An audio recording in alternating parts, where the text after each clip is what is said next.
नमस्कार, एक और नए वीडियो के साथ आज की इस वीडियो को मैं आपके साथ शेयर करने वाला हूं कि हम कैसे किसी भी संख्या का एलसीएम निकाल सकते हैं।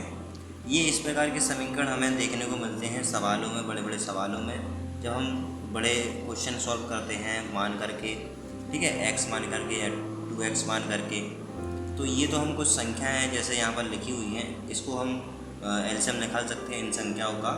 और जो समीकरण हैं उसमें इस प्रकार से दिए होते हैं, ठीक है, ज़्यादा समीकरण हमें इसी प्रकार से दिए होते हैं बड़े बड़े सवालों में, और जिसमें हमें एलसीएम निकालना पड़ता है। तो इसमें बहुत सारे डाउट है जो स्टूडेंट का होता है, तो हम कैसे निकाल सकते हैं। देखिए, बहुत ही ईजी तरीका है। इसमें देखिए आपको संख्या दिख रही होगी 4 और यहाँ पर 2 लिखा हुआ है। तो आपको ऐसी संख्या का फाइंड करना होता है, ढूंढना होता है कि 4 भी कट जाए और 2 भी कट जाए, ठीक है। तो यहाँ पर हम जैसे कि लिख लेते हैं 4 लिख लेते हैं।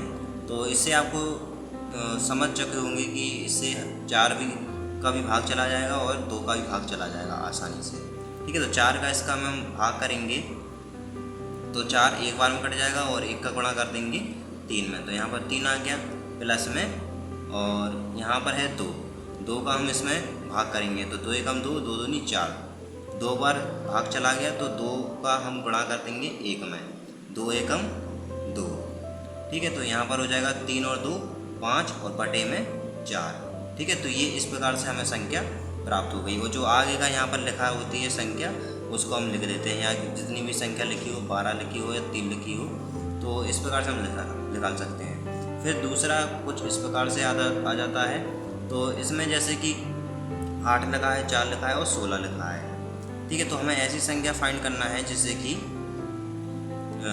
आसानी से ये कट जाए, मतलब 8 एकम 8, 8 दूनी 16, ठीक है। तो 4 से 16 भी कट जाएगा और 8 से 16 भी कट जाएगा, मतलब इसमें बड़ी संख्या है 16, ठीक है।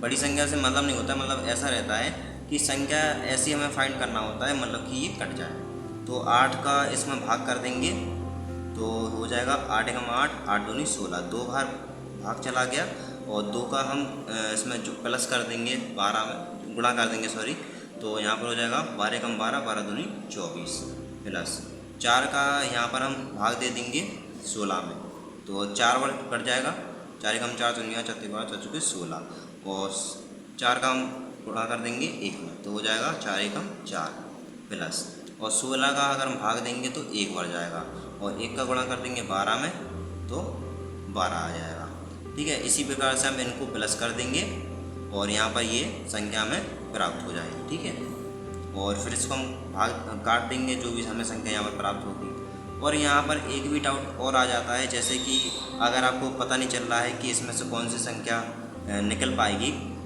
तो ज़्यादा नहीं, आप इसमें गुणा कर लीजिए, ठीक है। इस प्रकार से आप गुणा भी कर सकते हैं। इसमें आप गुणा कर लीजिए, 4 एकम 4, 4 दूनी 8, तो यहाँ पर 8 आ जाएगा, और फिर जो भी संख्या यहाँ पर लिखी है उनका आप इस वाली संख्या में भाग देकर और फिर इसका गुणा करके यहाँ पर ऊपर लिख सकते हैं। फिर आपको यहाँ काटना पड़ेगा।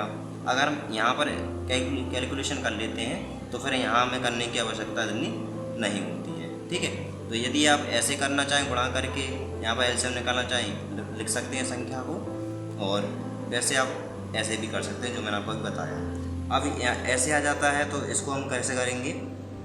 देखिए, अब यहाँ पर संख्या तो लिखी ही नहीं है, तो हम इन दोनों को लिख लेंगे गुणा करके, ठीक है।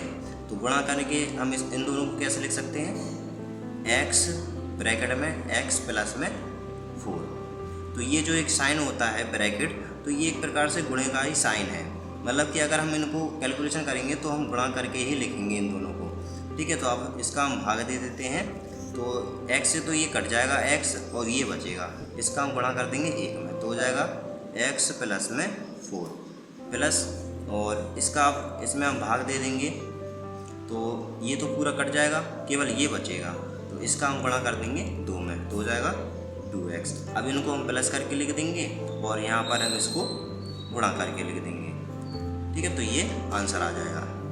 तो इस प्रकार से हम निकाल सकते हैं एलसीएम, बहुत ही ईजी तरीका है।